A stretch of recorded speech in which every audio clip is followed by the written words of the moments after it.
Goed, as dit dan by hierdie metode kom van sintuiglike versterking van daai afgehandelde positiewe gevoel oor my droom, dan is dit uiters belangrik dat jy 'n pen en papier vat en moet neerskryf.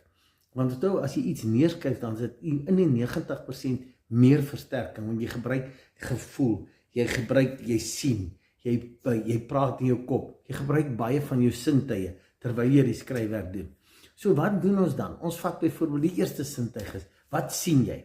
En dan visualiseer jy die afgehandelde droom, of dit 'n besigheid is, of dit 'n toer is, dan skryf jy neer, wat sien ek? Jy sien afgehandel, jy sien hoe jy stap daar tussen die, miskien die kathedrale, of waar jy ook al wil toe, of jou besigheid, jy sien hoe die besigheid lyk, jy sien die naam, jy skryf soveel as moontlik detail wat jy sien, en los 'n spasie dat jy later nog kan invul. Jy moet dit dan sintuiglik